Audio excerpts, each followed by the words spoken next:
young woman thrown into lion's den for daring to feed a starving Apache child, until a legendary warrior named Atlas defies an entire army to save her. The Arizona sun blazed mercilessly overhead as Savannah Grace Murphy stood at the edge of the stone pit, her hands bound tightly behind her back with rough hemp rope. The crowd of settlers, soldiers, and townspeople had gathered in a semicircle around Fort Desolation's makeshift execution ground, their faces a mixture of righteous anger and morbid curiosity. Below her, 15 feet down in the circular stone arena that had been hastily constructed for this very purpose, 2 mountain lions paced restlessly, their golden eyes reflecting the harsh desert light. Colonel William Harrington, a man whose weathered face bore the scars of countless frontier battles, stood beside her in his pristine blue uniform, brass buttons gleaming despite the dust that coated everything else in this godforsaken territory. His voice carried across the assembled crowd with the authority of 20 years military service. Savannah Grace Murphy, daughter of the late Captain Sean Murphy, you stand accused of treason against the United States Army, providing aid and providing comfort to hostile Apache forces, and endangering the lives of every man, woman, and child in this territory. Savannah's emerald eyes, inherited from her Irish grandmother along with her fiery spirit, remained fixed on the horizon beyond the fort's wooden walls. Her auburn hair, once carefully braided each morning, now hung loose and tangled around her shoulders, stirred by the hot wind that carried the scent of sage and distant rain. She wore the simple gray dress she had been arrested in 3 days ago, now stained with dust and the evidence of her imprisonment in the fort's crude holding cell. The charges against her seemed impossible, even as Colonel Harrington read them aloud to the gathered assembly. The accused did willfully and deliberately provide food, water, and medical supplies to Apache prisoners held within this fort. Furthermore, she did engage in unauthorized communication with said prisoners, sharing information about patrol schedules and supply routes. Most grievously, she did provide sustenance to Apache children being held as leverage against their warrior fathers, directly contradicting standing orders and endangering military operations. A murmur rippled through the crowd, a mixture of shock and condemnation. These were people who had lost friends and family to Apache raids, who lived in constant fear of attack, who saw any kindness toward their enemies as betrayal of the highest order. Yet among the faces in the crowd, Savannah could see a few expressions that held something other than hatred, doubt, perhaps even sympathy. The penalty for such treason, Colonel Harrington continued, his voice growing harder, is death. However, in consideration of the accused youth and her father's distinguished service to this territory before his untimely death, the court has decided upon a more, he paused, savoring the dramatic moment, educational form of justice. Miss Murphy will be given the same chance for survival that she afforded our enemies. None. Below in the pit, the mountain lions had been starved for 3 days, just as the Apache children had been before Savannah had risked everything to feed them. The symbolism was not lost on anyone present. The larger of the 2 cats, a magnificent male with a thick mane and scars across his muzzle, lifted his massive head and fixed his predatory gaze on the figures above. His companion, a sleek female with nervous energy, continued her restless pacing, occasionally letting out low growls that sent shivers through the assembled crowd. Savannah's hands trembled slightly, the only outward sign of the terror that threatened to overwhelm her. She had known this moment would come from the instant she had been caught slipping cornbread and water to the Apache children held in the fort's detention area.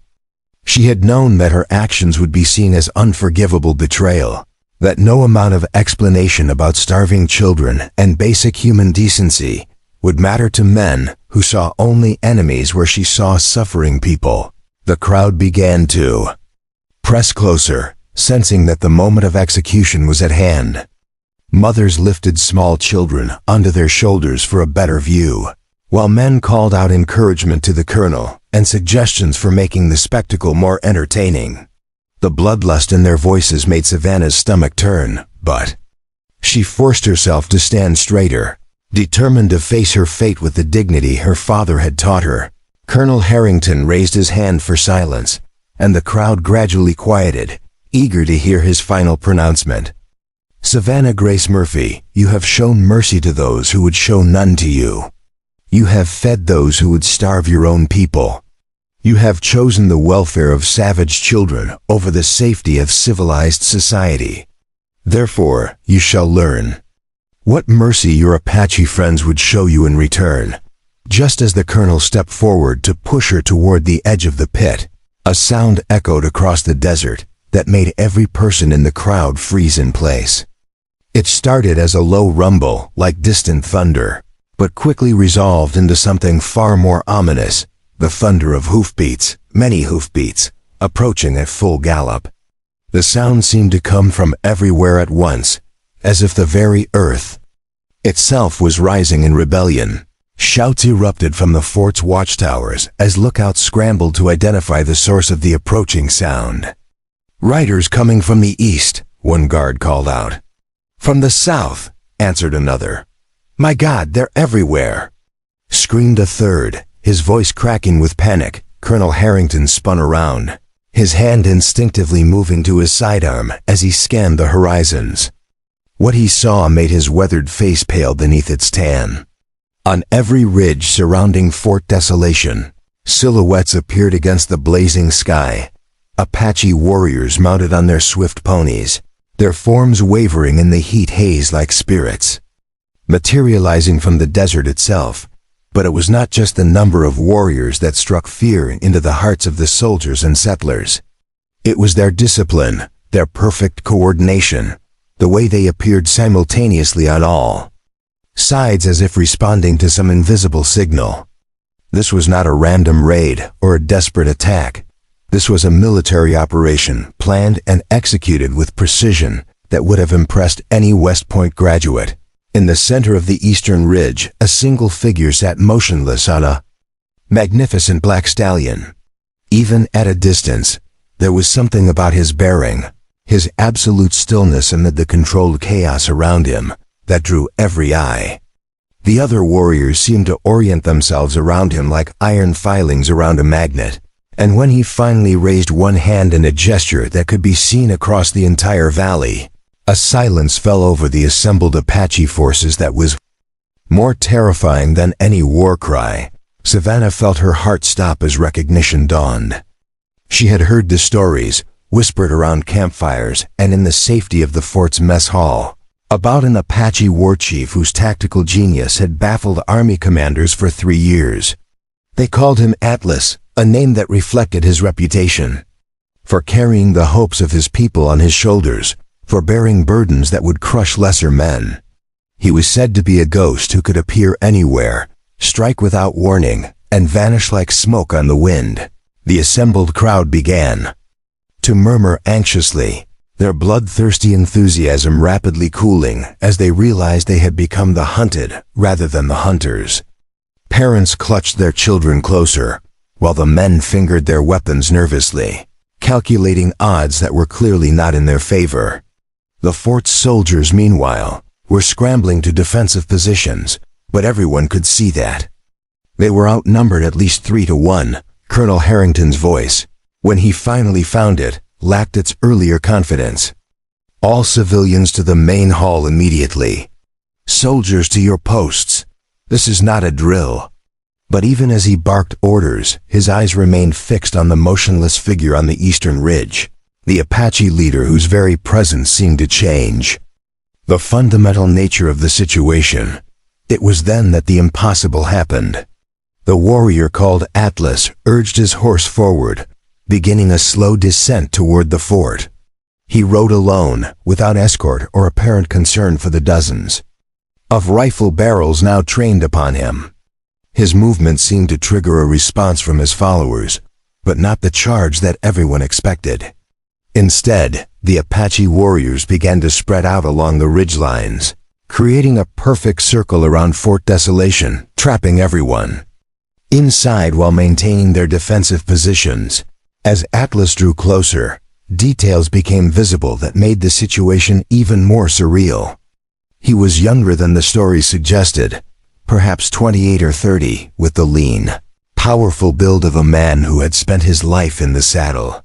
His long black hair was bound with strips of leather decorated with eagle feathers, and his chest bore the ritual scars that marked him as a proven warrior.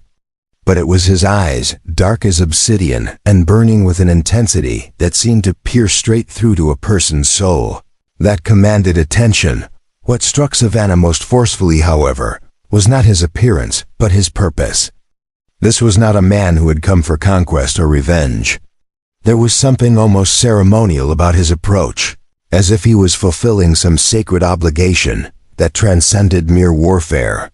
When he finally spoke, his voice carried clearly across the fort's courtyard, spoken in accented but perfect English. "I have come for the woman who showed mercy to our children," Atlas called out, his words cutting through the tense silence like a blade through silk. "The one called Savannah Grace Murphy, daughter of the warrior who died with honor, friend. To those who have no friends, release her, and my people will withdraw in peace." Colonel Harrington stepped forward, his military training overriding his obvious fear. "This is United States territory, and that woman is a condemned traitor. We don't negotiate with savages, and we certainly don't release prisoners to them." Atala studied the colonel with the patient attention of a predator evaluating prey.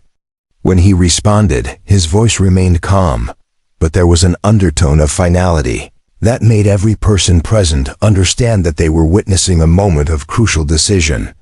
"I did not come to negotiate, Colonel. I came to honor a debt. The woman saved the lives of our children when your people would have let them starve. Among my people, such kindness creates obligations that cannot be ignored." The standoff stretched into long minutes as the two leaders faced each other across the dusty courtyard. Around the fort's perimeter, the Apache warriors remained motionless. As statues, their discipline absolute, their presence a constant reminder of the precarious nature of the situation. Inside the fort, soldiers checked and rechecked their weapons while civilians huddled together, all too aware that they were trapped in a situation that could explode into violence at any moment. It was Savannah herself who finally broke the deadlock. Stepping forward to the very edge of the stone pit, she raised her voice to carry across the courtyard. "Atlas, if that is truly your name, I appreciate your gesture, but I cannot accept rescue at the cost of bloodshed. These people, misguided as they may be, are still my people. I will not have their deaths on my conscience." The Apache war chief turned his attention to her, fully for the first time, and Savannah felt the full weight of his scrutiny. There was something in his gaze that spoke of recognition, as if he was seeing not just her words, but the character behind them. When he replied, his voice carried a note of something that might have been respect. "You speak with wisdom, Savannah Grace Murphy. But wisdom without power is merely noble suffering. Today, you will learn the difference." What happened next would be talked about in frontier saloons and around army campfires for decades to come. Atlas dismounted from his horse with fluid grace, then reached into a leather pouch tied to his saddle. From it, he withdrew something that made every person present gasp in astonishment, a necklace of silver and turquoise, clearly of Apache craftsmanship, but worked with a skill that would have impressed jewelry makers in Santa Fe or Denver. 3 moons ago, Atlas said, raising the necklace so that it caught the desert sun, a woman with hair like fire and eyes like spring water came to our children in their cage. She brought food when they were hungry, water when they thirsted, and gentle words when they despaired. She asked for nothing in return, not even gratitude. She simply saw suffering and sought to ease it. He held the necklace higher. And now everyone could see that it was not just jewelry, but a carefully crafted piece of art that seemed to tell a story in its intricate patterns. This was made by the grandmother of one of those children, worked with silver traded from the Navajo and stones gathered from sacred places. It was meant to be a gift, a token of gratitude from a people who have little to give but their honor. Colonel Harrington's face was flushing red with anger and embarrassment. The romantic notions being spouted by the savage were undermining his authority and making him look foolish in front of his subordinates. Enough of this nonsense. Miss Murphy is a convicted traitor who will face justice according to military law. If you Apache want to honor her, you can do so at her funeral. With that, the colonel gestured sharply to two soldiers who stepped forward and grasped Savannah by her arms. The crowd surged forward eagerly, their earlier fear temporarily overcome by renewed bloodlust and the desire to see the spectacle. Concluded. The mountain lions below seemed to sense the approaching climax, their pacing becoming more agitated as they caught the scent of fear and excitement from above. But as the soldiers began to force Savannah toward the edge of the pit, Atlas made a sound that was unlike anything any of them had ever heard. It started as a low whistle, pure and clear as birdsong, but quickly developed into something more complex, a series of rising and falling notes that seemed to echo from the surrounding ridges as his warriors took up the call. The effect was immediate and terrifying. Every horse within a mile radius, including those belonging to the fort's cavalry, began to whinny and prance nervously. Dogs howled in response to sounds they couldn't understand, and even the mountain lions in the pit below stopped their pacing. To listen with pricked ears to this alien music, more unsettling still was the reaction of the Apache warriors surrounding the fort. As one, they raised their own voices in harmony with their leader, creating a sound that seemed to make the very air vibrate with power. It was not a war cry or song of battle, but something far more profound, a ceremonial chant that spoke of ancient obligations and sacred duties that transcended the petty conflicts of everyday life. The soldiers holding Savannah faltered, their grip loosening as they found themselves overwhelmed by the sheer spiritual force of what they were witnessing.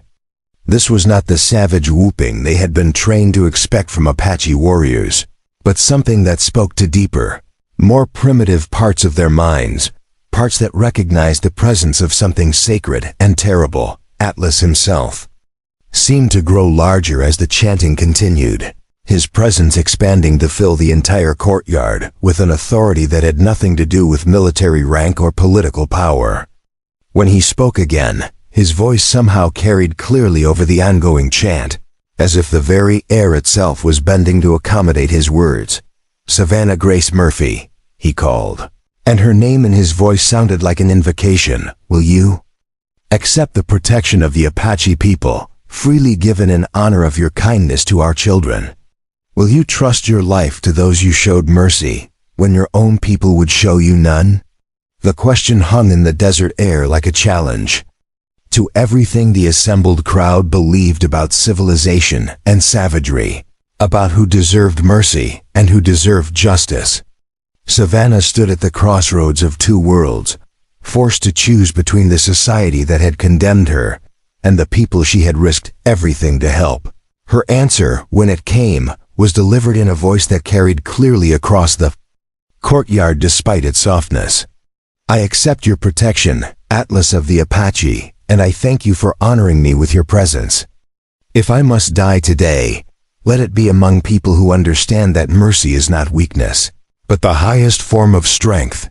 The words seemed to trigger something in Atlas that transformed him from ceremonial leader to warrior in the span of a heartbeat.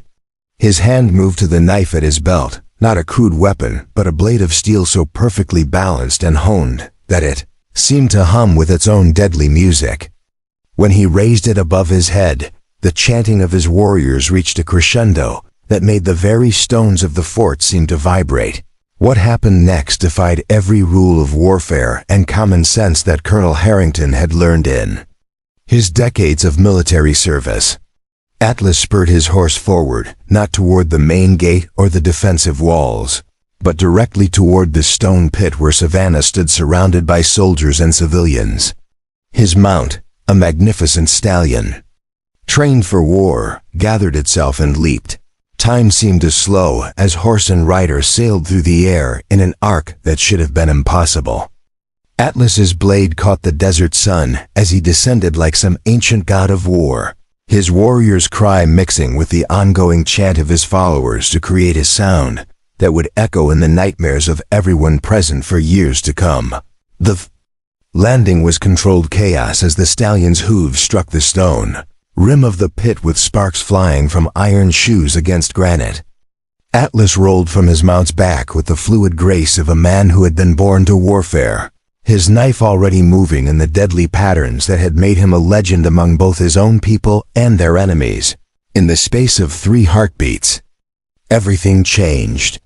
The soldiers holding Savannah found themselves facing a blade that moved faster than thought, wielded by a man whose speed and precision turned violence into an art form. The ropes binding her hands parted like spider webs, and strong arms lifted her onto the back of a horse that danced and pranced, as if eager to carry them both to safety. Colonel Harrington drew his sidearm, but found his hand shaking as he tried to draw a bead on the Apache warrior, who had just performed an impossible rescue in front of his entire command. Around him, soldiers raised their rifles but hesitated to fire for fear of hitting the woman they had been prepared to execute moments before. Atlas seemed to read the tactical situation at a glance, his dark eyes calculating angles and distances, with the swift precision of a man whose life had always depended on such calculations. When he spoke, his words were directed not to the soldiers but to Savannah, whose arms now encircled his waist as she clung to him on the back of his restless mount. "Hold tight," he said simply, and then they were moving, the stallion launching itself forward with power that spoke of careful breeding and years of training. They cleared the crowd of civilians in a single bound, landed running, and were racing toward the fort's main gate before anyone could react. Behind them, chaos erupted as soldiers finally began firing, their shots echoing off the fort's walls and sending civilians diving for cover. But Atlas and his mount moved like a single creature, weaving and dodging with an instinctive understanding of how to present the most difficult possible target. As they burst through the fort's gates, Savannah caught a glimpse of the Apache warriors still positioned on the surrounding ridges. They had not moved from their posts, maintaining their defensive circle with a discipline that spoke volumes about their leader's tactical genius. This had never been intended as an attack on the fort itself, but as a precisely planned rescue operation designed to extract one person while minimizing casualties on both sides. The ride that followed was like something from a dream or a legend, horse and riders moving across the desert landscape with a speed and grace that seemed to defy the laws of physics. Atlas guided his mount through terrain that would have challenged experienced cavalry, following paths that were invisible to untrained eyes, but which led unerringly towards safety. As the walls of Fort Desolation disappeared behind them, Savannah finally allowed herself to believe that she might actually survive this day. The man whose arms surrounded her, whose warrior's scent of leather and sage filled her nostrils, had risked everything to save her life. The question that remained was why, and what would happen next in a story that had already defied every expectation she had ever held about the frontier, about warfare, and about the strange ways that mercy could reshape the world. The desert stretched endlessly before them like a vast ocean of red sand and scattered sage, broken only by the jagged silhouettes of distant mesas that rose from the horizon like ancient monuments to forgotten gods. Atlas guided his stallion through terrain that seemed impossible to navigate, following pathways invisible to anyone not born to this harsh landscape. Behind them, the dust cloud kicked up by their passage created a golden banner against the azure sky, while ahead lay the promise of sanctuary in a land that had sheltered his people for countless generations. Savannah clung to Atlas's powerful frame as they rode, her arms wrapped around his waist, feeling the steady rhythm of his breathing, and the controlled tension in his muscles as he guided their mount through increasingly treacherous ground. The heat of the desert sun beat down mercilessly, but somehow Atlas seemed to know exactly where to find shade, where hidden springs might provide water, where the ancient trails carved by his ancestors would offer the swiftest passage to safety. The silence between them was profound but not uncomfortable. Savannah found herself studying the man who had risked everything to save her life, noting the intricate tattoos that marked his shoulders and arm symbols that told stories she could not read but which spoke of achievements earned through courage and sacrifice. His long black hair, bound with leather strips decorated with silver and turquoise, caught the desert wind as they rode, and she could smell the sage smoke that clung to his clothing from ceremonial fires.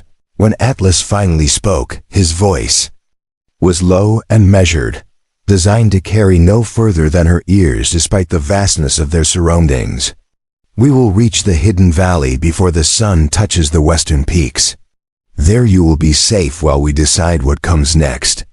His English carried only the faintest trace of accent, suggesting an education that went far beyond what most frontier settlers would expect from an Apache war chief. "Why did you come for me?" Savannah asked, her voice barely audible over the sound of hoofbeats and wind. "You could have been killed, and your warriors with you. No one would have blamed you for letting the army carry out their sentence." The question had been burning in her mind since the moment he had appeared on the ridge above Fort Desolation, and she needed to understand what had motivated such an extraordinary risk. Atlas was quiet for so long that Savannah began to think he would not answer. When he finally spoke, his words carried the weight of deep conviction. "Among my people, there are debts that transcend tribal boundaries, obligations that reach beyond the simple politics of war and peace. You showed mercy to our children when no mercy was expected or required.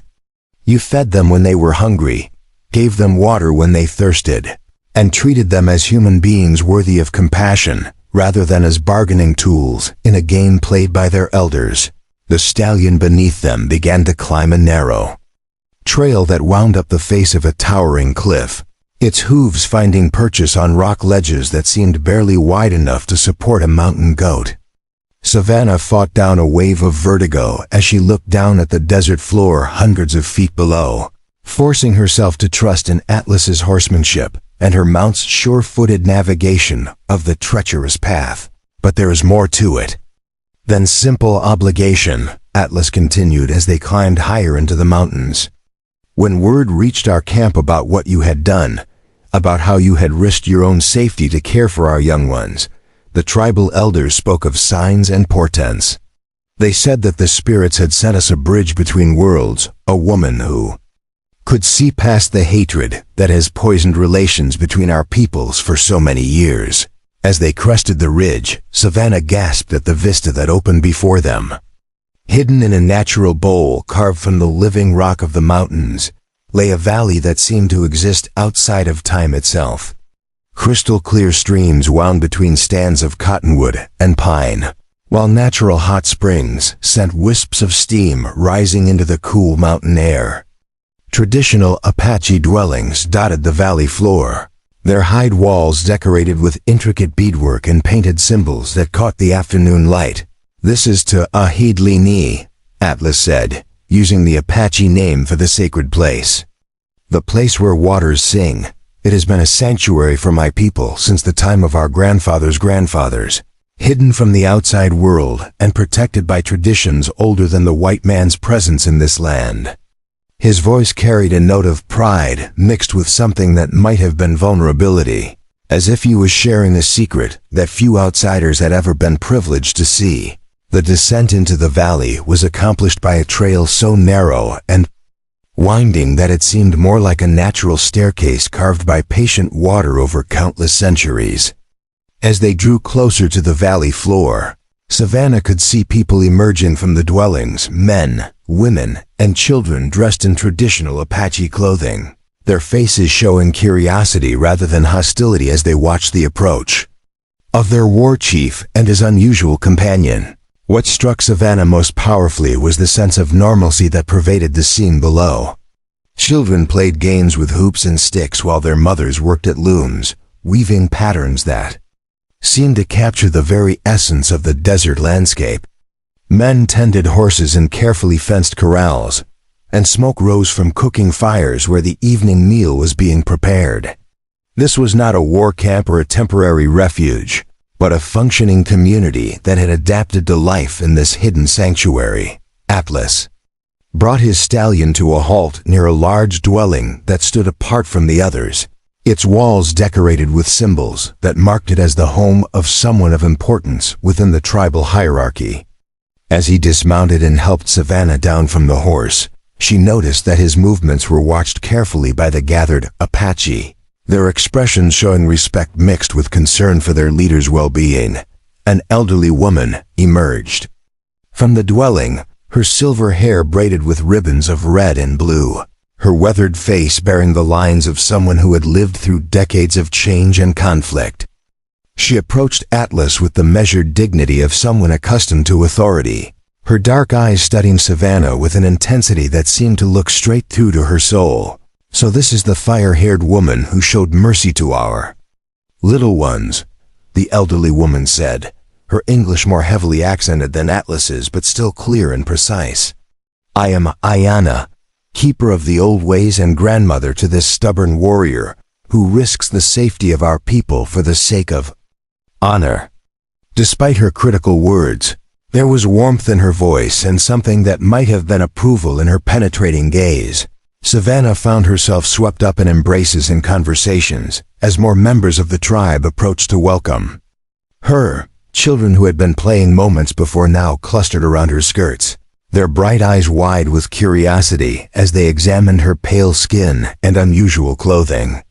Women offered her food and water, while men nodded respectfully and spoke in rapid Apache to Atlas, clearly seeking details about the rescue and its implications for the tribe's safety. As the initial excitement of arrival began to settle, Ayanna gestured for Savannah and Atlas to join her inside the large dwelling. The interior was surprisingly spacious, with walls lined with beautifully woven blankets and shelves holding pottery decorated with geometric patterns. A fire burned in a central hearth, its smoke rising through an opening in the roof, while comfortable seating areas had been arranged around the walls. "Now," Ayanna said as they settled themselves around the fire, "we must speak of practical matters. The rescue of this woman will bring consequences that extend far beyond the satisfaction of honor debts. The army will not simply accept the loss of their prisoner, and Colonel Harrington is known for his persistence in pursuing those who defy his authority." Atlas nodded grimly, accepting a cup of herbal tea from his grandmother while considering the implications of their actions. "The tribal council will need to be convened immediately. Every family in the valley must understand the risks we now face and have a voice in deciding how we respond to the inevitable pursuit." His tone was serious but calm, that of a leader accustomed to making difficult decisions under pressure. Savannah felt a wave of guilt wash over her as she realized the extent to which her rescue had endangered these people who had already shown her such kindness. "Perhaps I should return to the fort," she said quietly. "If I surrender myself voluntarily, it might reduce the consequences for your people. I knew the risks when I chose to help those children, and I accepted them willingly." The reaction to her words was immediate and emphatic. Ayanna's eyes flashed with something that might have been anger, while Atlas leaned forward with an expression of intense seriousness. "You will not speak of such things again," the elderly woman said firmly.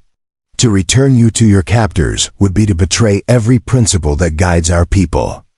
Once the Apache have offered protection, that protection is absolute until death or mutual release. Moreover," Atlas added, his voice carrying the authority of absolute conviction, "your return would accomplish nothing except to demonstrate weakness to those who already see us as inferior. The army would still consider us criminals for defying their authority, and they would still seek to punish us for the rescue. The only difference would be that we would have gained nothing for our sacrifice except the knowledge that we had abandoned someone under our protection, as if summoned by their conversation. The sound of drumbeats began to echo through the valley, not the rapid rhythms of war or celebration, but the slow, measured beats that called the tribal council to assembly. Ayanna rose with the fluid grace of someone much younger than her apparent years, gesturing for her companions to follow her toward the sound of the drums. The council circle had been prepared in a natural amphitheater carved from the valleys. Red stone walls, with seating arranged in concentric circles that allowed every member of the tribe to participate in the discussion. As Atlas took his place in the inner circle reserved for war chiefs and tribal elders, Savannah found herself guided to a position of honor that surprised her with its symbolic significance. The formal opening of the council was conducted entirely in Apache, with speakers rising to address the assembly, in voices that carried clearly across the natural acoustics of the stone amphitheater. Even without understanding the words, Savannah could sense the gravity of the discussion and the respect with which each speaker was heard. These were not the savages of frontier propaganda, but a sophisticated people capable of complex political and social reasoning. When Atlas finally rose to address the council, switching to English so that Savannah could understand his words, his speech was both eloquent and practical. My people, we face a choice that will define us for generations to come. We can choose the path of safety, returning to our hidden places and avoiding conflict with the white soldiers. Or we can choose the path of honor, standing by our principles, even when doing so brings danger to our doors. He gestured toward Savannah, who felt herself becoming the focus of dozens of pairs of eyes. This woman showed mercy to our children when mercy was neither expected nor rewarded. She risked her own life to ease their suffering, asking nothing in return except the satisfaction of doing what her conscience demanded. Now she sits among us not as a prisoner or a burden, but as a symbol of what our peoples might become if we could move beyond the hatred that has divided us. An elderly man with intricate tattoos covering his arms and chest rose to respond, his voice carrying the weight of many years and much wisdom. War Chief Atlas speaks truly about honor and mercy, but we must also consider practical realities. The army will come seeking this woman, and when they do, they will bring fire and death to any who stand in their way. Are we prepared to sacrifice the safety of our families for the sake of one outsider, however worthy she may be? The debate that followed was intense but respectful, with speakers rising from all age groups and social levels to offer their perspectives on the dilemma facing the tribe. Some argued for returning Savannah to avoid military retaliation, while others insisted that doing so would violate fundamental Apache principles about the protection of guests and the honoring of debts. Young warriors spoke passionately about their willingness to fight for what was right, while mothers and grandmothers weighed the costs of conflict against the needs of their children. As the discussion continued into the evening hours, Savannah found herself deeply moved by the democratic nature of the process, and the obvious care with which these people considered the implications of their decisions. This was not a society ruled by the arbitrary whims of dictators or the crude majority rule of frontier democracy, but a community that sought consensus through careful deliberation and mutual respect. The turning point came when a young woman rose to speak, carrying in her arms a child who could not have been more than 3 years old. Her voice was quiet, but carried clearly across the assembled council as she addressed the group in careful English. I am Kia, and this is my son Nayeli. He was one of the children imprisoned by the army, one of those who would have starved if not for the kindness of the woman who sits among us now. She turned to face Savannah directly, her dark eyes bright with unshed tears. My son tells me that when the soldiers gave them only water and hard bread once each day, the fire-haired woman brought them soft food that did not hurt their empty stomachs.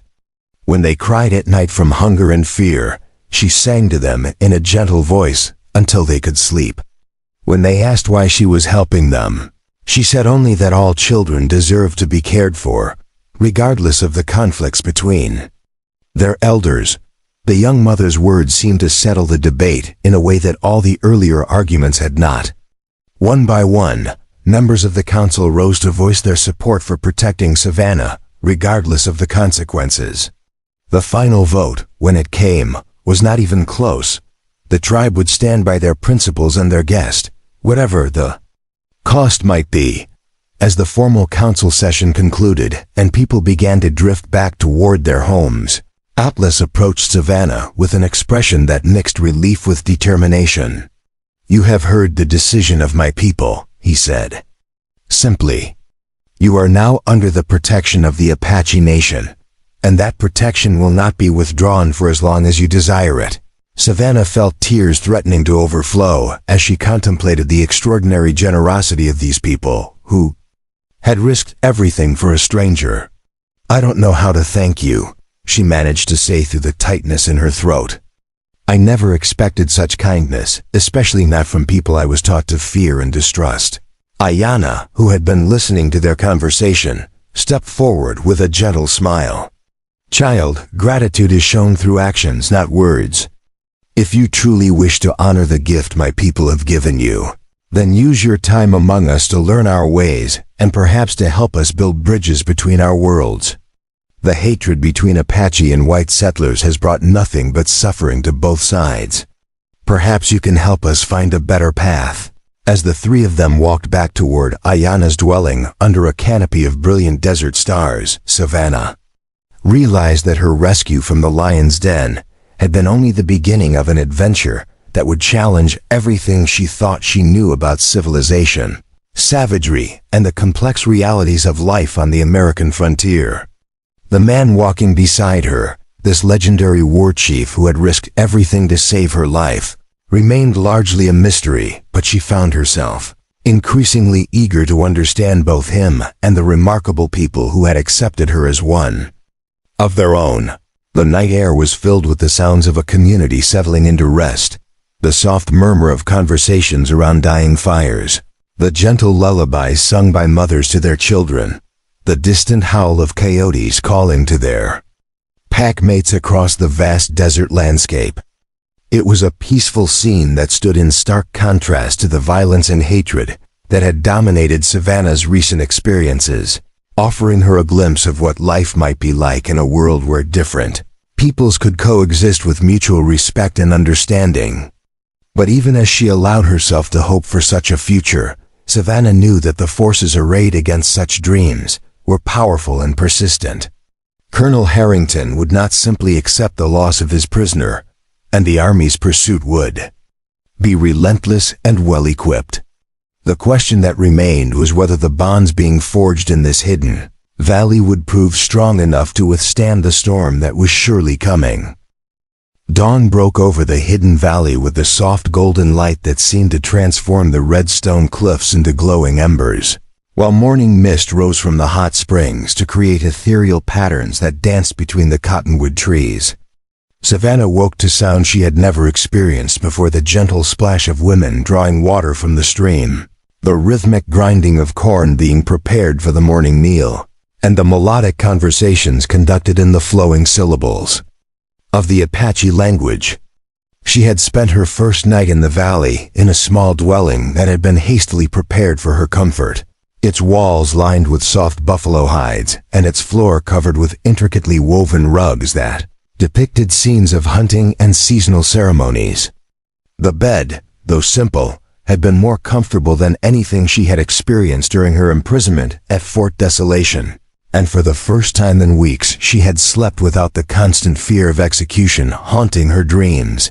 As she emerged from her temporary home, Savannah found the valley already bustling with activity despite the early hour.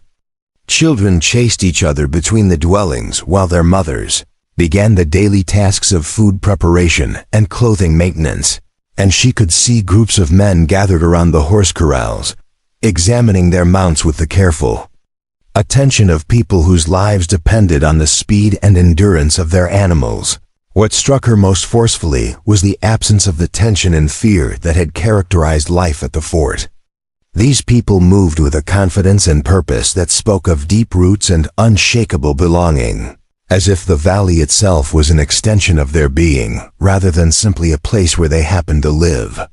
There was laughter in their voices, and joy in their movements, emotions that seemed impossible in a world where survival was never guaranteed.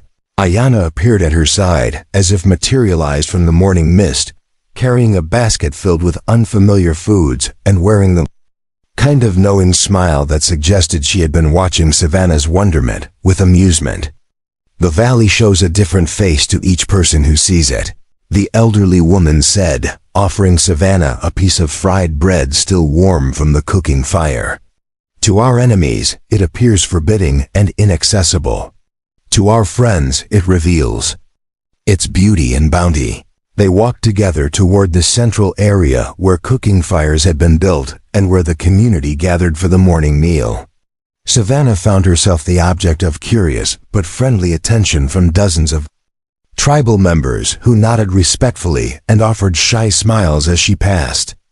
Several children approached boldly to touch her red hair, giggling with delight when she knelt down to their level and allowed them to examine the strange texture and color.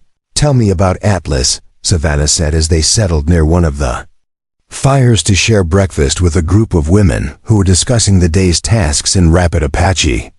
"I understand that he rescued me to honor a debt, but there seems to be more to his story than simple obligation. The way your people look at him, the respect they show him, he's more than just a war chief, isn't he?"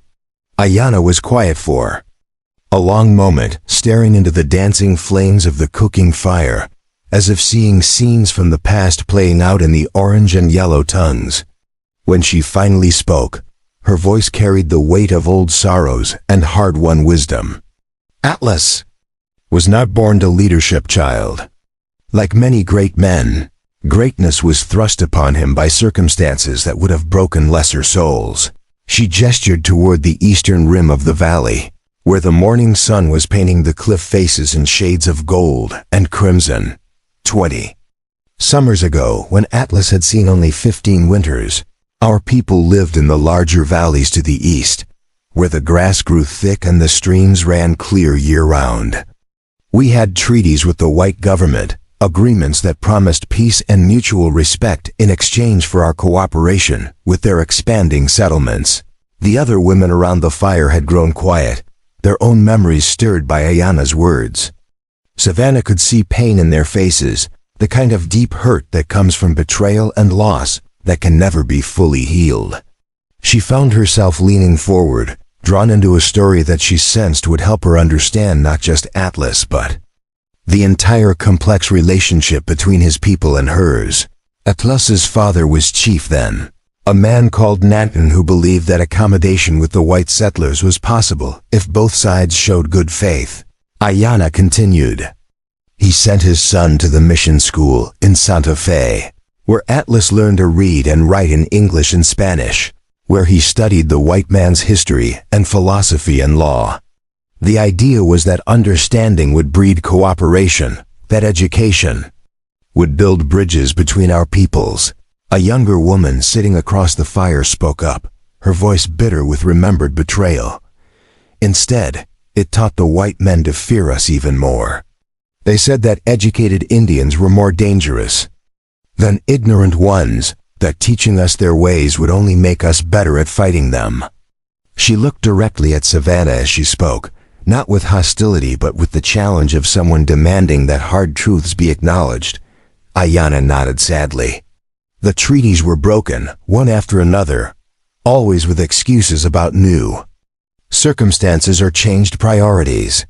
Our lands were taken for railroad development, our water rights sold to mining companies, our hunting grounds divided among white ranchers who had never seen the territory before the ink was dry on their deeds.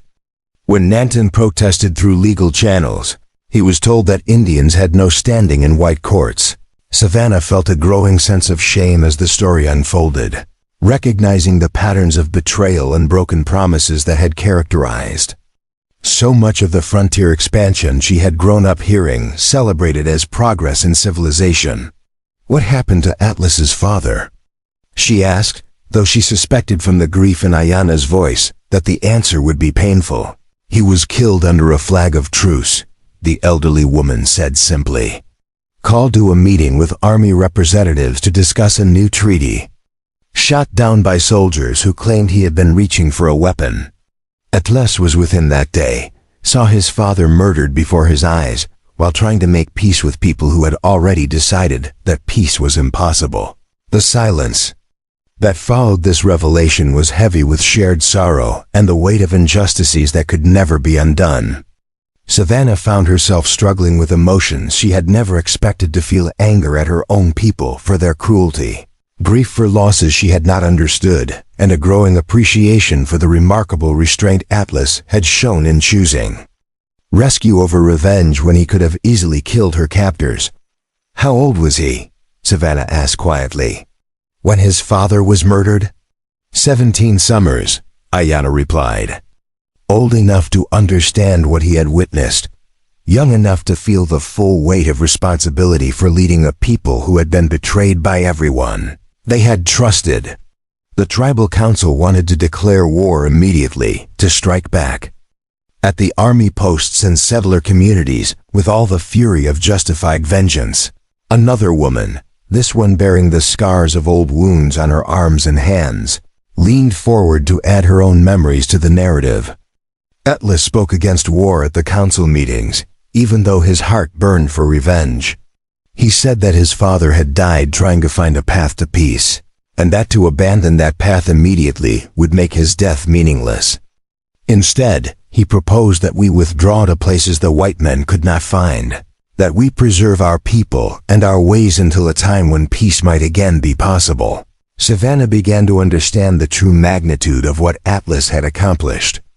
In rescuing her, not only had he risked his life and the safety of his people, but he had done so while carrying the burden of his father's murder at the hands of the very army that had been preparing to execute her. The restraint and wisdom required for such an action seemed almost superhuman. But the war came anyway, Ayanna continued. Not through our choice, but through the army's determination to drive us from all lands they considered valuable. Colonel Harrington led many of the campaigns against us, earning his reputation through a combination of tactical skill and utter ruthlessness toward non-combatants. He was the one who developed the strategy of taking Apache children as hostages to force their parents' surrender. The mention of Harrington's name seemed to darken the mood around the fire, and Savannah could see why her rescue had been such a powerful symbol for these people. By saving someone from Harrington's justice, Atlas had struck a blow against a man who represented everything cruel and dishonorable about the Army's treatment of the Apache. As the morning progressed, Savannah found herself drawn into the daily life of the Valley community, helping with tasks that were completely unfamiliar but which connected her to a way of life that seemed more grounded and purposeful than anything she had experienced in the artificial environment of military forts and frontier towns. She learned to grind corn for bread, to weave grass into baskets, and to prepare the medicinal plants that grew abundantly in the valley's protected environment. It was during one of these quiet working sessions that Atlas himself appeared, having spent the early morning hours scouting the approaches to the valley for signs of military pursuit. His presence seemed to energize the entire community as people approached him with questions, concerns, and reports about various aspects of their daily operations. Savannah watched him handle these interactions with a patience and wisdom that belied his relatively young age. When he finally approached her, Savannah was struck again by the complexity of this man, who combined the bearing of a warrior with the thoughtfulness of a scholar and the compassion of someone who had suffered greatly, but refused to let that suffering poison his heart. "I hope my grandmother has not overwhelmed you with too many stories," he said with a smile that transformed his serious features. "She believes that understanding the past is essential to navigating the present. She's been helping me understand why you risk so much to save me," Savannah replied, setting down the basket she had been weaving and looking directly into his dark eyes. "I'm beginning to realize that your rescue of me was about much more than honoring a debt for kindness shown to children. It was about proving that Apache honor means something even when white honor has proven worthless."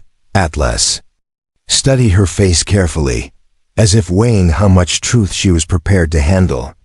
"You are learning to see beyond the surface of things," he said finally. That is the beginning of wisdom in a culture.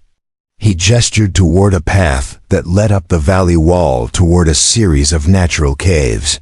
Walk with me, and I will show you something that will help you understand both my people and myself. The climb to the caves was steep but not difficult, following a well-worn trail that had obviously been used for generations. As they ascended, Atlas pointed out various plants and geological features, sharing knowledge that had been passed down through countless generations of Apache who had lived in harmony with this harsh but beautiful landscape. His voice carried the reverence of someone who saw the natural world as sacred, rather than as a resource to be exploited. The cave they entered was larger than Savannah had expected, its walls covered with paintings that seemed to tell the entire history of the Apache people in vivid reds, yellows, and blacks. Scenes of hunting and warfare alternated with images of ceremonies and seasonal celebrations, creating a visual narrative that spoke of a culture rich in tradition and meaning. But it was not the ancient paintings that Atlas had brought her to. See, in an alcove near the back of the cave, illuminated by light filtering through a natural opening in the ceiling, stood a collection of objects that took Savannah's breath away. Books in multiple languages, scientific instruments of remarkable precision, maps that showed geographic knowledge extending far beyond the American Southwest, and artistic works that would have been prized in the finest museums of eastern cities. My father's collection, Atlas explained, his voice soft with memory and loss. He believed that knowledge was the key to our people's survival, that understanding the white man's ways would allow us to find common ground for peace. He spent years gathering these things, learning everything he could about the world beyond our traditional boundaries. Savannah moved through the collection with growing amazement, recognizing works of philosophy, science, and literature that represented the finest achievements of human civilization. He was remarkable, she said quietly. To have gathered all this, to have understood its importance when so many of his people must have seen it as foreign and unnecessary. And what did it accomplish? Atlas asked, his voice carrying a note of bitterness that she had not heard before. His knowledge of white law could not protect him from white bullets. His understanding of white philosophy could not prevent white treachery. All his efforts to build bridges were destroyed by men who preferred walls. Savannah turned to face him, seeing the pain that still lived behind his controlled exterior. But you continued his work, she said. You learned English, you studied white ways, you chose rescue over revenge when you could have simply killed Colonel Harrington and his entire garrison. Your father's dream of understanding and cooperation didn't die with him, it lives on in you. Atlas was quiet for a long moment, staring at a particular book that seemed to hold special significance for him. When he spoke again, his voice was thoughtful rather than bitter. Perhaps you are right. Perhaps saving you was not just about honor, but about proving to myself that my father's dream was not completely foolish.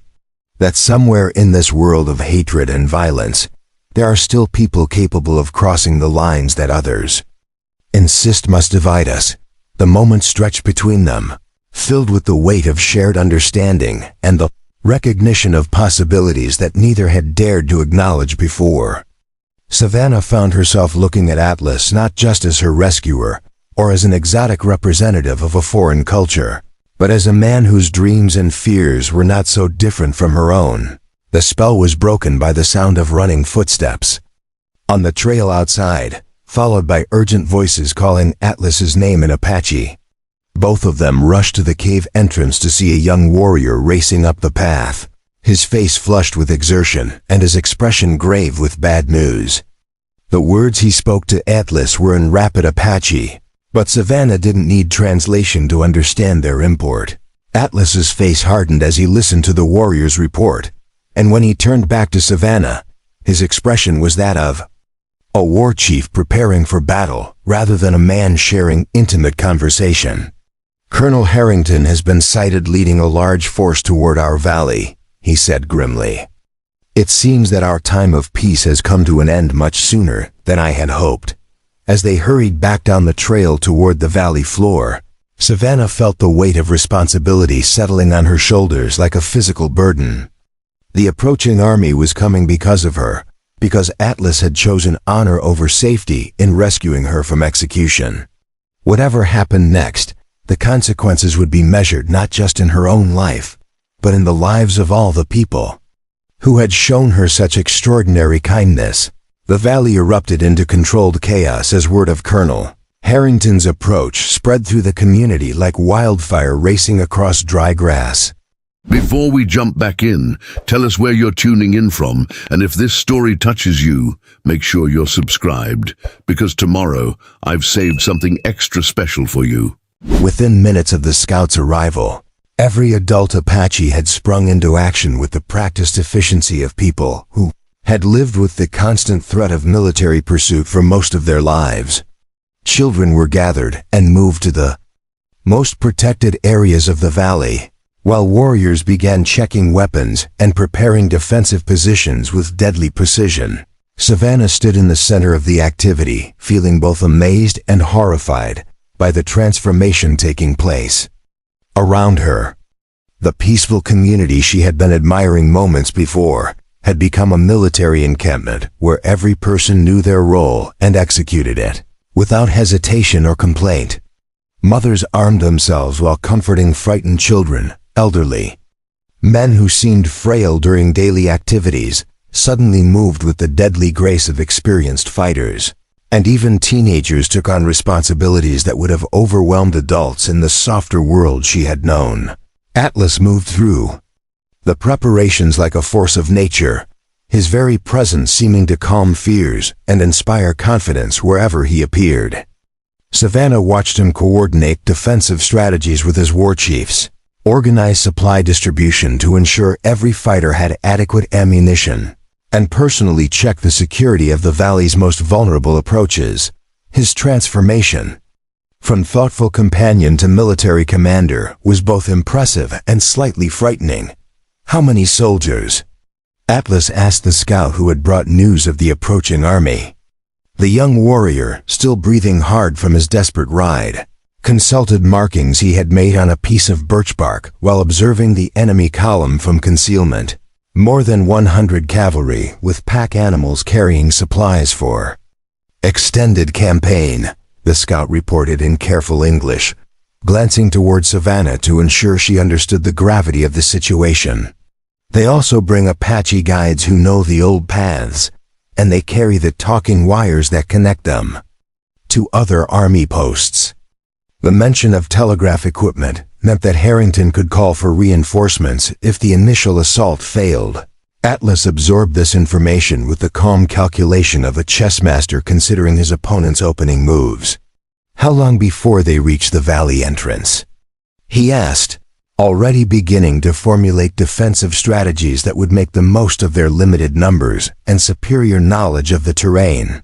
"If they maintain their current pace and do not stop to rest their horses, they will arrive before the sun reaches its highest point tomorrow," the scout replied. "But Colonel Harrington is too experienced to assault an unknown position without first conducting reconnaissance. He will probably establish a base camp and send out smaller groups to probe our defenses." Ayana approached the group with the measured dignity that never left her, even in moments of crisis. Her aged hands carried a bundle wrapped in ceremonial cloth, and her expression held the gravity of someone about to perform a sacred duty. "The time has come for decisions that will echo through generations," she said, addressing both Atlas and Savannah. "We must choose whether to stand and fight for our principles, or to slip away in the darkness and preserve our people for future struggles." The choice she presented was more complex than it might have appeared to outsiders. The Apache had survived centuries of conflict through strategic withdrawal and guerrilla tactics, avoiding decisive battles that could destroy their fighting capacity in a single engagement. Atlas had the option of evacuating the valley during the night, leading his people to other hidden sanctuaries where they could continue their resistance without the burden of protecting a white woman who had become a symbol of their honor. "What does the council recommend?" Atlas asked, though Savannah could see in his expression that he had already made his own decision. The question was a matter of respect for tribal democracy, rather than genuine uncertainty about the correct course of action. The elders are divided, Ayanna admitted. Some believe that protecting our guest is worth any sacrifice, that our honor demands we stand firm regardless of consequences. Others argue that preserving our people's future is more important than symbolic gestures, that we can serve justice better by surviving to fight another day. She turned to study Savannah with eyes that seemed to look through to her soul. Perhaps the person most affected by this decision should have a voice in making it. Savannah felt the weight of responsibility settling on her shoulders like a physical burden. The choice before the Apache was ultimately about her, whether she was worth the lives that would certainly be lost in defending her, whether her rescue should be completed through further sacrifice or abandoned for the greater good. The rational part of her mind insisted that she should urge Atlas to evacuate the valley, to save his people by abandoning their guest to her fate. But as she looked around at the faces surrounding her warriors preparing to risk everything for a principle, mothers willing to endanger their children for the sake of honor, elders choosing meaning over safety, Savannah realized that the choice was not really about her at all. It was about what kind of people the Apache chose to be, about whether they would define themselves through pragmatic survival or principled resistance. "I cannot ask you to die for me," Savannah said quietly, her voice carrying clearly in the sudden silence that had fallen over the group. "But I also cannot ask you to abandon everything you believe in for my sake.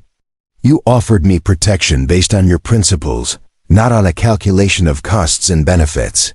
If you withdraw that protection now, because the cost has grown too high, then you prove Colonel Harrington's belief that Apache honor is worthless when tested." Her words seemed to crystallize something that had been forming in Atlas's mind throughout the discussion. "She speaks wisdom," he said, his voice carrying the finality of absolute decision. "We will not retreat. We will not surrender our guest to men who measure justice only in terms of power. We will stand here and prove that some things are worth fighting for, regardless of the odds." The preparations that followed were unlike anything Savannah had ever witnessed. The Apache transformed their peaceful valley into a fortress using nothing but natural materials and centuries of accumulated knowledge about defensive warfare. Hidden trenches were dug at strategic points, concealed behind arrangements of rocks and brush that would channel attacking forces into carefully prepared killing zones. Sharpened stakes were planted in areas where cavalry might attempt to charge, while escape routes were cleared and marked for non-combatants if the defenses were overwhelmed. What impressed Savannah most was the complete absence of panic or despair among the defenders. These people faced overwhelming odds with the calm determination of those who had chosen their path after careful consideration and were prepared to accept whatever consequences might follow. Children helped carry supplies to defensive positions.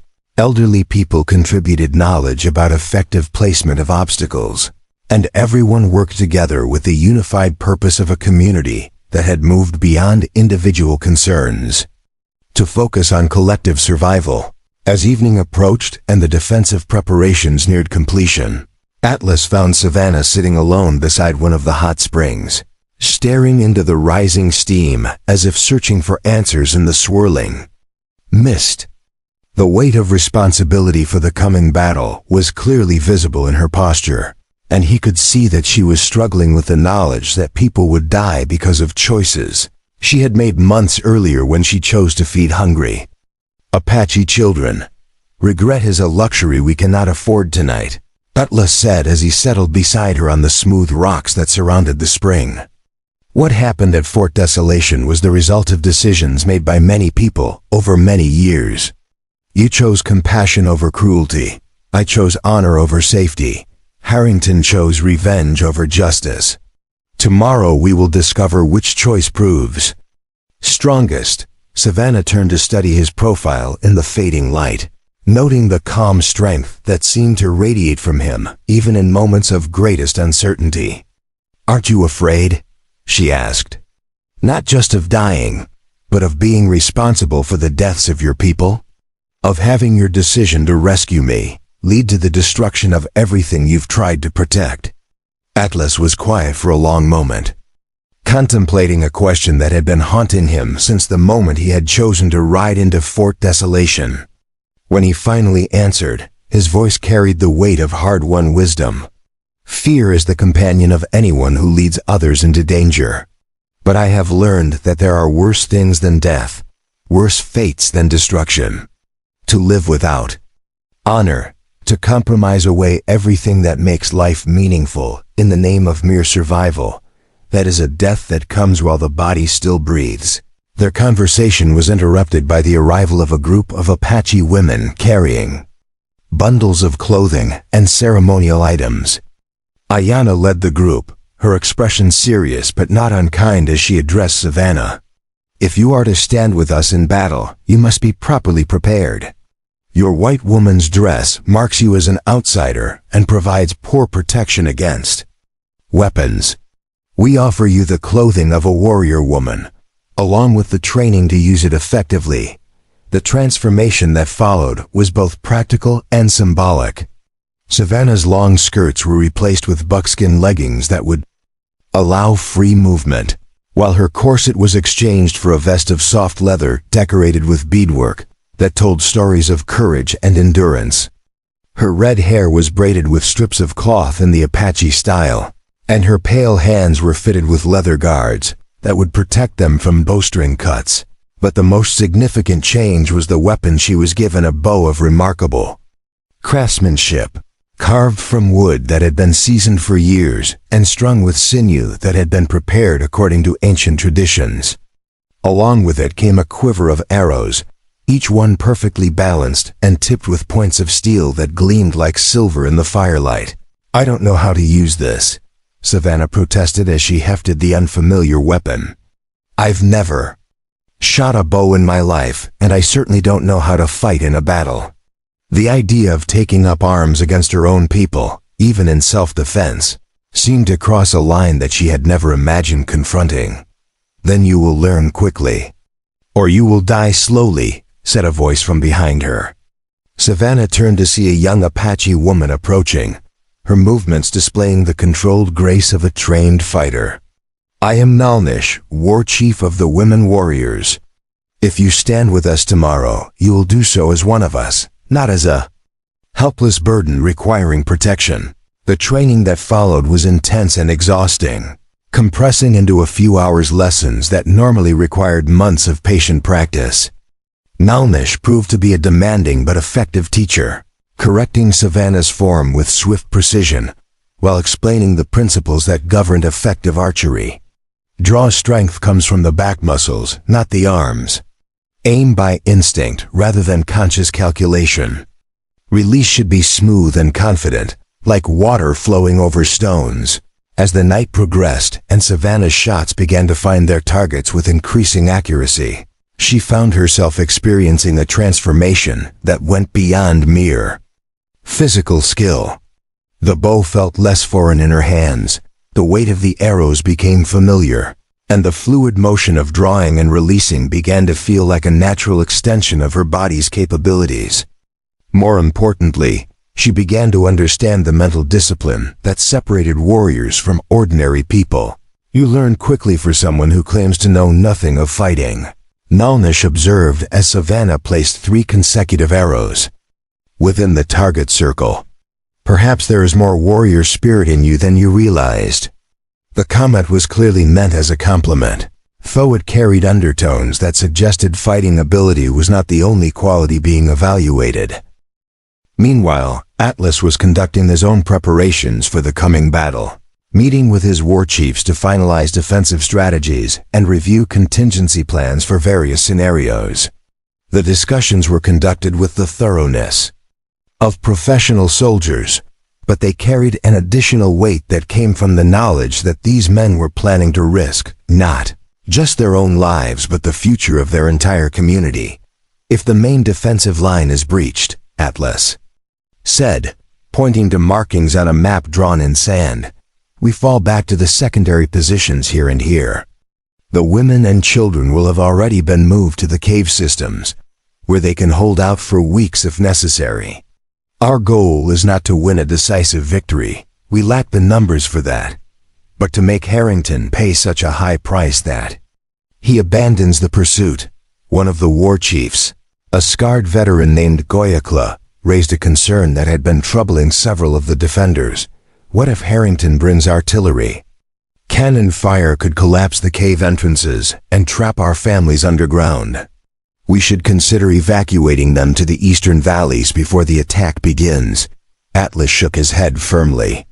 Harrington's force is moving too quickly to carry heavy artillery, and the terrain approaches would make it impossible to position cannon effectively. He is counting on speed and surprise, probably planning to overwhelm us before we can organize effective resistance. Our intelligence suggests he believes we are a small band hiding in temporary shelters, not a full community prepared for siege warfare. The final preparations continued through the night, with every defender taking their assigned positions. As the first hints of dawn began to appear over the eastern ridges, Savannah found herself stationed with a group of Apache women in a concealed position that commanded excellent views of the valley's main approach while providing cover from enemy fire. Her companions were quiet but welcoming, sharing water and dried meat while they waited for the battle to begin. As the sun climbed higher and the appointed time for Harrington's arrival approached, a strange calm settled over the valley.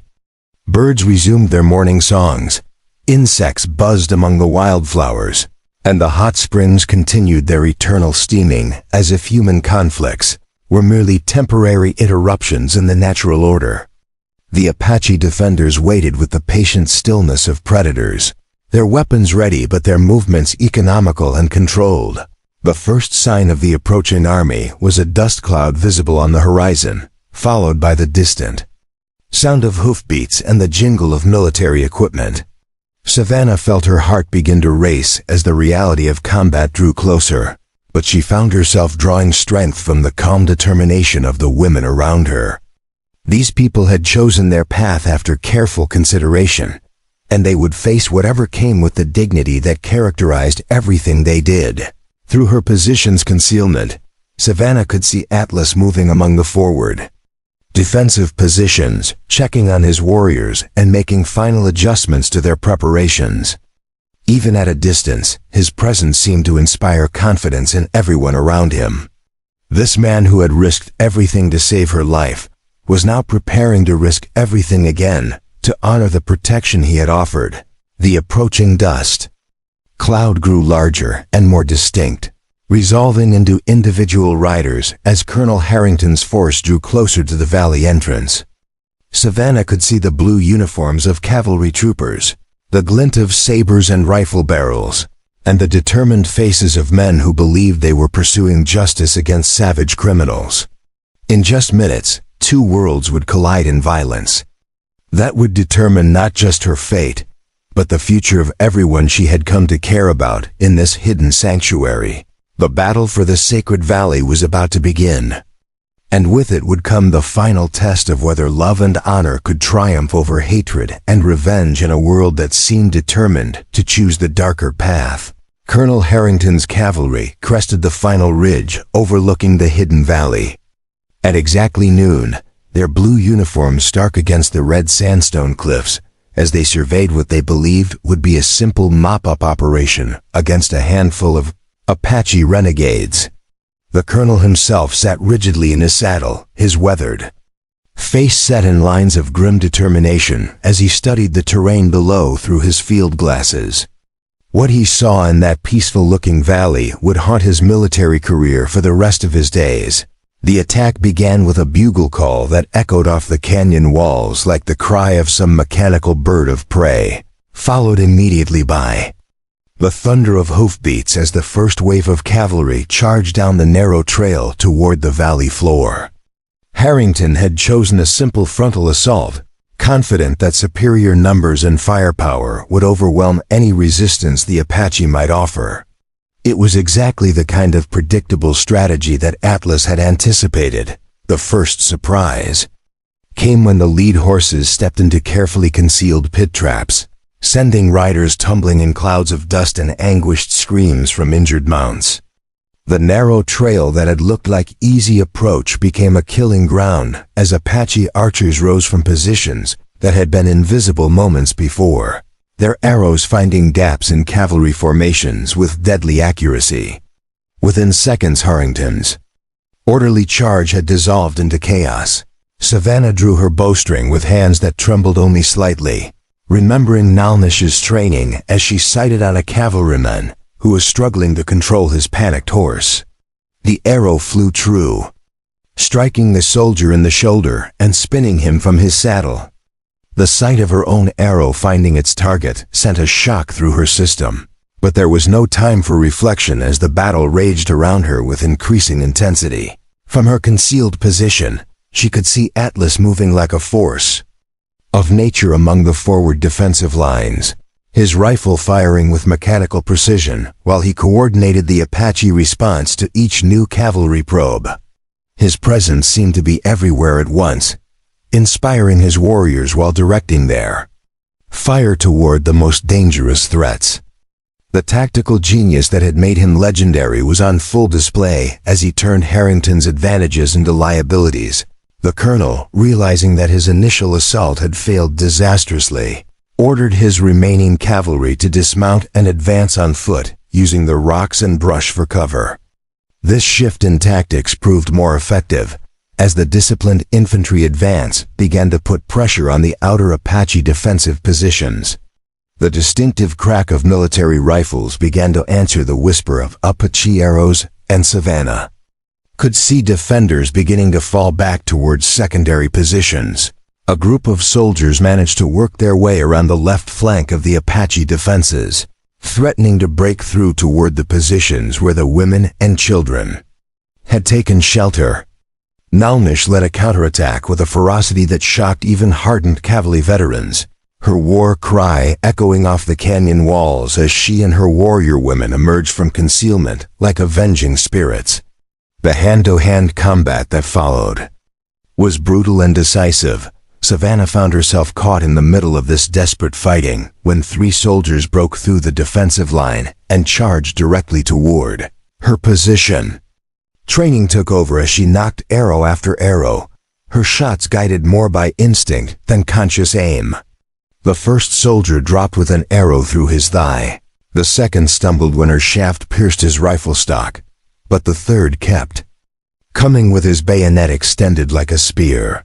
The Apache woman fighting beside her intercepted the charging soldier with a war club that crushed his skull. With a sound like breaking pottery, her movements displaying the deadly grace of someone who had been trained in combat from childhood. "Stay close and keep shooting," she called to Savannah in accented English. "The battle is far from over." As if to emphasize her point, the sound of renewed cavalry charges echoed from multiple directions. Atlas appeared at their position, with blood streaming from a gash on his forehead and his rifle barrel hot from continuous firing. "They're trying to pin us down with frontal attacks, while cavalry circle around to hit us from behind," he shouted over the din of battle. "We need to fall back to the inner perimeter before they complete their encirclement." The tactical situation was deteriorating rapidly despite the Apache's initial successes. The withdrawal to the secondary defensive positions was accomplished under heavy fire, with Apache warriors providing covering fire while their comrades leapfrogged backward towards stronger fortifications. Savannah found herself running beside Atlas as bullets whined overhead and ricocheted off the rocks around them. The man who had rescued her from execution was now fighting for his life alongside his people, all because he had chosen honor over safety. Colonel Harrington, meanwhile, was discovering that his enemy was far more formidable than intelligence reports had suggested. The Apache weren't running away or surrendering as expected, but were conducting a fighting withdrawal that cost his forces dearly for every yard of ground gained. Worse, his casualties were mounting at an alarming rate while the defenders seemed to vanish and reappear like ghosts, striking from unexpected directions before melting back into the landscape. The turning point came when Harrington made a critical tactical error, ordering a massed cavalry charge against what appeared to be a weakening Apache position. The attack ran directly into Atlas's main trap, a carefully prepared killing ground, where converging fields of fire had been established weeks in advance. The cavalry charge that was supposed to break Apache resistance instead shattered against defensive positions that had been designed specifically to channel attackers into predetermined zones. From her new fighting position, Savannah watched in horrified fascination as military precision met Apache cunning in a collision that favored neither side. Soldiers fell with arrows protruding from gaps in their equipment, while Apache warriors dropped under the concentrated fire of military rifles. The air filled with smoke and dust and the screams of wounded men and horses, creating a hellscape that bore no resemblance to the peaceful valley she had known. Atlas seemed to be everywhere at once during the climactic phase of the battle, his strategic genius evident in the way Apache forces coordinated their movements despite the chaos around them. He appeared at threatened positions just when his presence was most needed, rallied wavering defenders with his personal example, and somehow maintained communication between scattered defensive groups even as the battle raged across multiple fronts. The moment when everything changed came without warning or fanfare. Colonel Harrington, frustrated by his inability to break through the Apache defenses and shocked by his mounting casualties, made a decision that would define him for the rest of his military career. Instead of continuing the tactical battle against defensive positions, he ordered his artillery forward to begin shelling the cave systems where Apache non-combatants had taken shelter. The first cannon shot sent echoes rolling across the valley, like artificial thunder, followed by the crash of rocks falling as the shell exploded against the cliff face near the cave entrances.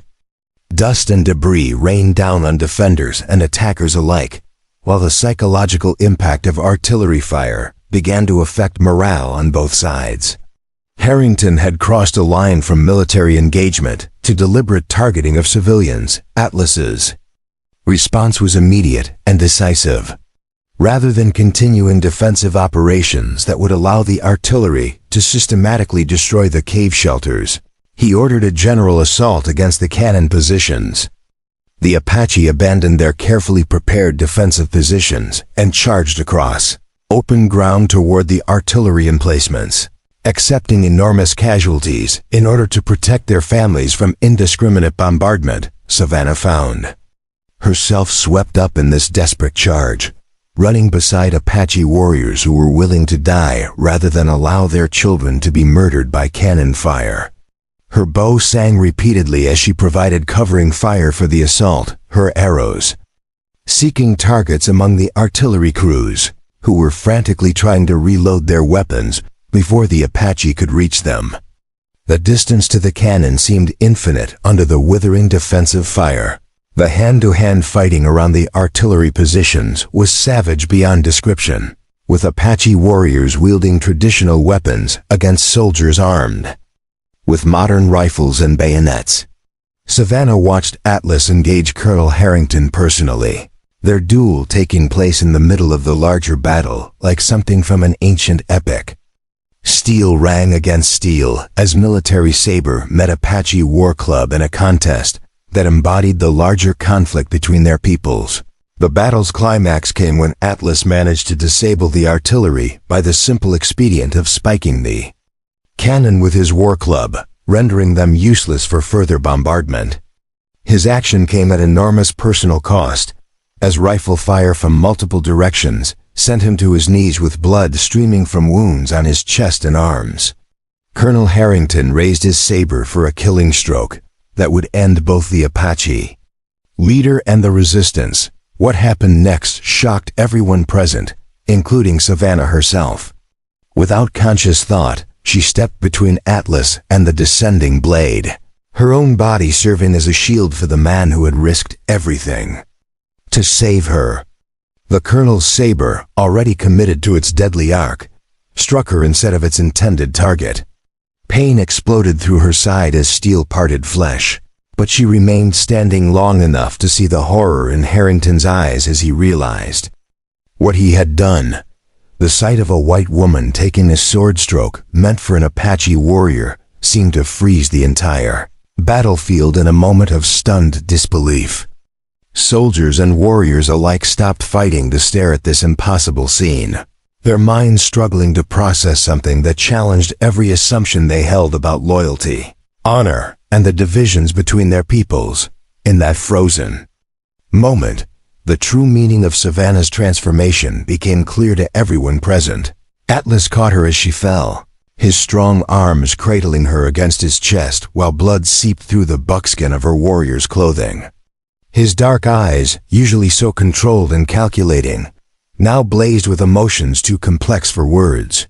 The woman who had chosen to feed hungry Apache children had now chosen to die protecting their war chief, completing a journey that had transformed her from enemy to ally to something beyond the simple categories that define frontier conflicts.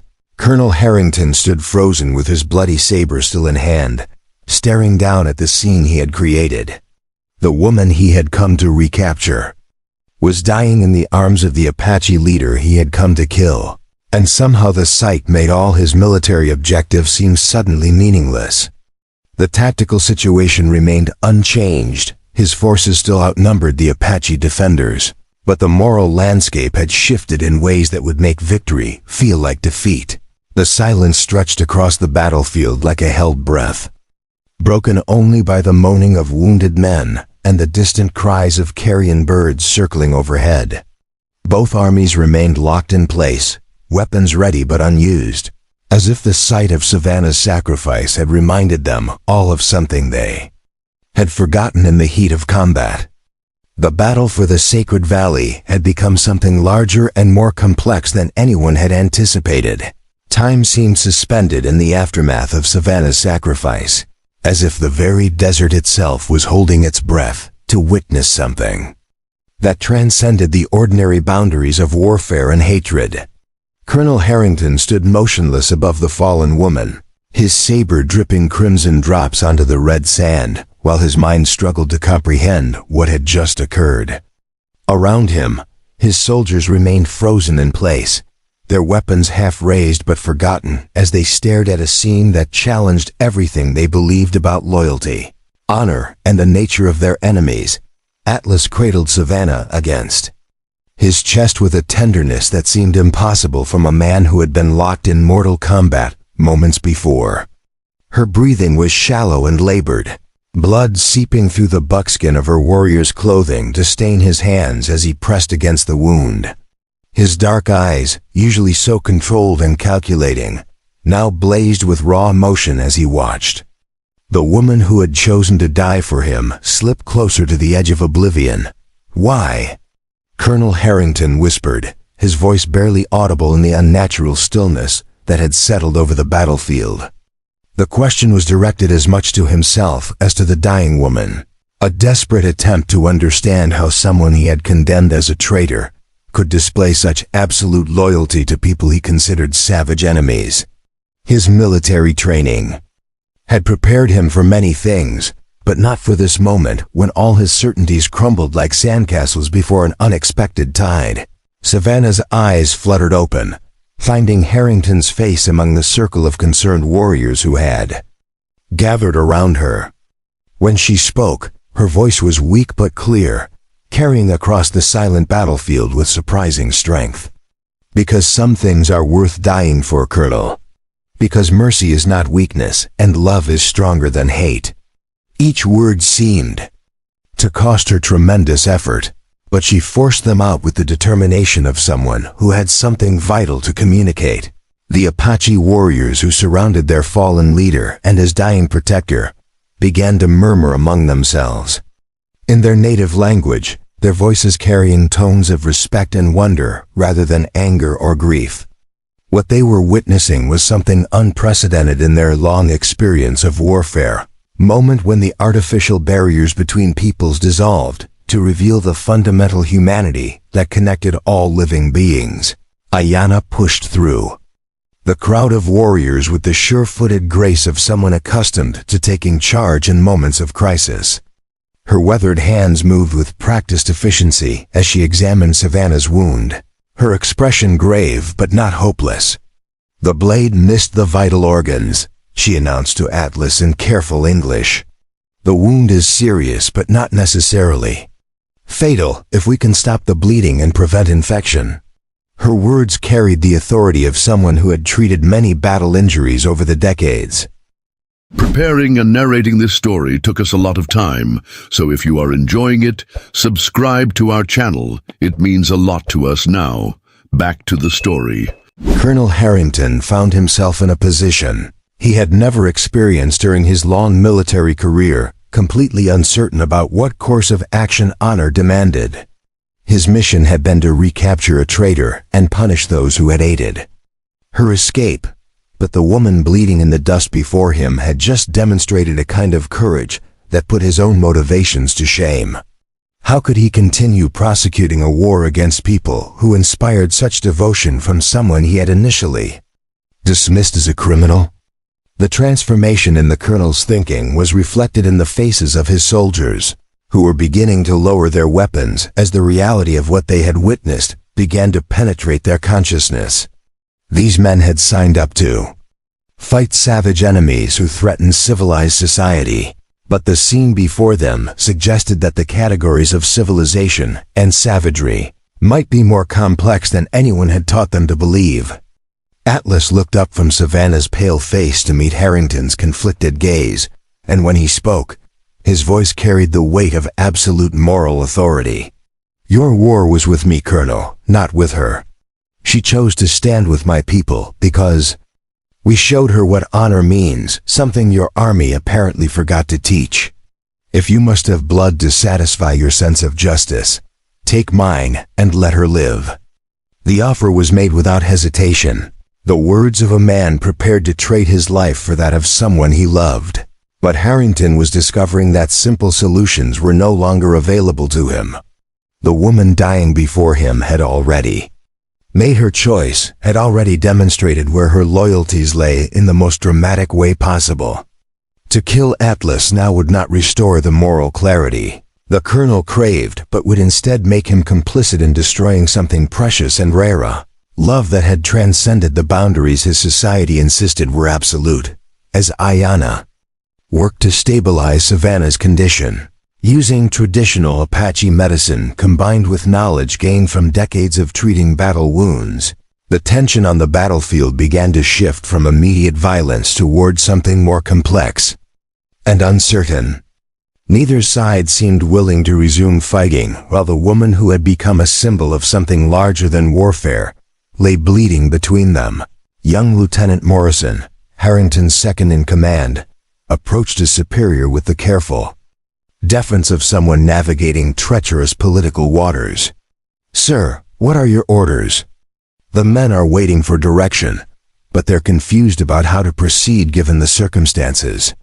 His voice carried the bewilderment of a soldier trained for straightforward military objectives who found himself confronting moral complexities that had no clear resolution. Harrington studied the scene before him with the analytical mind that had made him an effective military commander, but the calculations that had always guided his decisions no longer seemed adequate to the situation. Strategic objectives, tactical advantages, political considerations, all of these familiar frameworks appeared irrelevant when measured against the simple fact of a woman's willingness to die for people she had chosen to call family. "Stand down," the colonel finally ordered, his voice carrying the finality of absolute decision. "All weapons to be lowered immediately. Any man who fires without direct orders will answer to me personally." The command sent ripples of surprise through his assembled forces, but military discipline ensured immediate compliance, even from soldiers who didn't understand the reasoning behind their commander's decision. Atlas watched this development with the wary attention of someone who had learned never to trust enemy gestures completely, but he could see something in Harrington's expression that suggested a genuine transformation rather than mere tactical maneuvering. "What are you proposing, Colonel?" he asked, his voice carefully neutral, despite the hope that was beginning to stir in his chest. "I'm proposing that we end this madness before any more blood is shed," Harrington replied, kneeling in the dust. Beside Savannah, despite the breach of military protocol, such an action represented. "This woman has shown us something that my years of military service failed to teach me, that courage and honor are not the exclusive property of any single people or culture." His admission carried the weight of a lifetime's worth of assumptions. Being abandoned, Savannah's eyes opened again as she heard the colonel's words, and despite her weakness, she managed a smile that transformed her pale features. "You're learning, Colonel," she whispered, her voice barely audible but filled with warmth. "Perhaps there's hope for all of us yet." The comment was clearly meant as encouragement rather than condemnation, the words of someone who had found reasons for optimism even in the midst of her own suffering. The next several hours passed in a blur of activity as both armies worked together to care for their wounded and establish some kind of temporary truce. Apache women emerged from their shelters to tend to injured soldiers with the same care they showed their own warriors, while Army medics shared their supplies with Apache healers who possessed knowledge of treatments unknown to military medicine.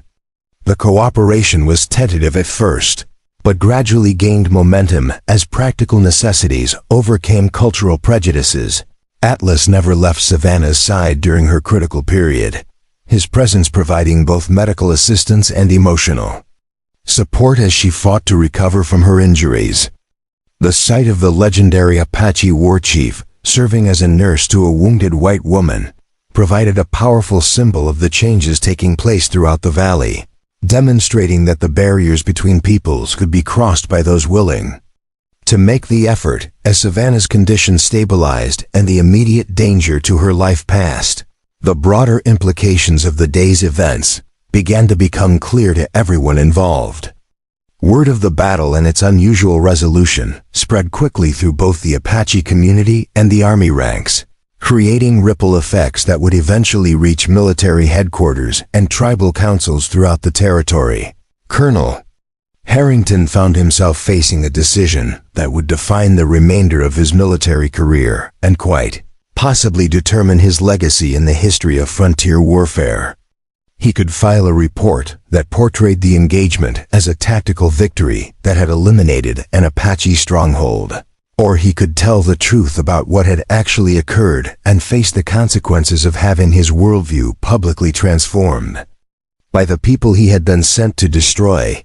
The choice became easier when he witnessed a reunion between Savannah and the Apache children she had originally risked her life to help. These young ones, who had been hidden in the cave systems during the battle, emerged to find the woman who had fed them when they were hungry, now recovering from wounds suffered in defense of their people. Their joy at seeing her alive, and their obvious love for someone their society had labeled an enemy, provided irrefutable evidence of the bonds that had been forged across cultural lines. 3 days after the battle, when Savannah was strong enough to sit up and take solid food, a formal ceremony was held in the center of the valley to mark the establishment of what both sides agreed to call a friendship compact. The agreement was unprecedented in the history of frontier relations, establishing protocols for peaceful interaction between the Apache community and the military forces under Harrington's command. The ceremony itself was a unique blend of traditions from both cultures, featuring elements of Apache ritual alongside military protocols that acknowledged the dignity and sovereignty of both parties. Savannah, though still weak from her injuries, insisted on participating as a symbol of the possibility for understanding between peoples who had been taught to see each other as irreconcilable enemies. Atlas spoke first, his words carefully chosen to honor both the sacrifices that had brought them to this moment and the hopes that might guide their future interactions. Today we plant seeds in ground that has been watered with blood, hoping that what grows will be strong enough to shelter future generations from the storms of hatred and misunderstanding that have divided our peoples for too long. His English carried no trace of the accent that had marked his earlier speech, suggesting an education even more extensive than anyone had realized. Colonel Harrington's response was equally thoughtful, reflecting the profound changes in his thinking that had resulted from witnessing Savannah's sacrifice and the Apache community's response to it. I came here believing that I understood the difference between civilization and savagery, but I have learned that true civilization lies not in the color of a person's skin or the language they speak, but in their willingness to choose compassion over cruelty, understanding over ignorance, and love over hate. The formal signing of the Friendship Compact took place at sunset, with both leaders using quills made from eagle feathers to inscribe their names on documents written in both English and Apache. The symbolism was deliberate and powerful, two proud peoples acknowledging each other's worth and committing to a future based on mutual respect rather than mutual destruction. As the ceremony concluded and the assembled crowds began to disperse, Savannah found herself alone with Atlas beside the same hot spring where they had shared their first intimate conversation. The events of the past week had changed both of them in ways that were still being discovered, but the connection between them had only grown stronger through the trials they had faced together. "What happens now?" Savannah asked, her hand finding his in the gathering darkness. "The compact provides for peace between your people and the army. But what about us? What about two people who have found love in the middle of hatred, who have discovered that the heart recognizes no boundaries that politics tries to impose?" Atlas was quiet for a long moment, staring up at the stars that were beginning to appear in the clear desert sky. When he finally answered, his voice carried the certainty of someone who had discovered his true purpose in life. "Now we build bridges," he said simply. "Between our peoples, between our cultures, between the world that was and the world that might be. We use our love as a foundation for something larger than ourselves." 6 months later, the small settlement that had grown up around the Apache Valley was unlike anything else in the American Southwest. White families lived alongside Apache families, their children playing together while their parents worked to create a community based on cooperation rather than conquest. Savannah had recovered completely from her injuries and had become the settlement's unofficial ambassador, helping newcomers from both cultures learn to understand and respect each other. The success of the Friendship Compact had attracted attention throughout the territory, inspiring similar agreements between other Apache bands and military commanders who had grown weary of endless warfare. Colonel Harrington had been reassigned to Washington, where his unique experience made him a valuable advisor on frontier policy, while Atlas had emerged as a respected leader whose influence extended far beyond his own tribal boundaries. But perhaps the most significant change was the simple fact that love had triumphed over hate in a place where such triumph had seemed impossible. Savannah and Atlas had married in a ceremony that honored both their traditions, their union serving as a living symbol of the possibility for understanding between peoples who had been taught to see each other as enemies. Their children would grow up in a world where the artificial barriers between cultures had been replaced by bridges built from mutual respect and genuine affection. As Savannah stood in the doorway of their home, watching Apache and white children chase each other through the dusty streets while their parents conducted business in a mixture of languages, she reflected on the journey that had brought her from the lion's den to this moment of quiet contentment. The woman who had once been condemned for showing mercy to hungry children had become the mother of a new kind of community, one that proved love could indeed conquer the hatred that had poisoned relations between peoples for far too long. The story of the woman who defied death to feed Indian children, and the Apache warrior who defied an army to save her, had become legend throughout the Southwest. But for those who lived in the valley where it all began, it was not legend, but living reality, proof that courage and compassion could transform the world. One heart at a time, one choice at a time, one act of love at a time. Up next, you've got 2 more standout stories right on your screen. If this one hit the mark, you won't want to pass these up. Just click and check them out. And don't forget to subscribe and turn on the notification bell so you don't miss any upload from us.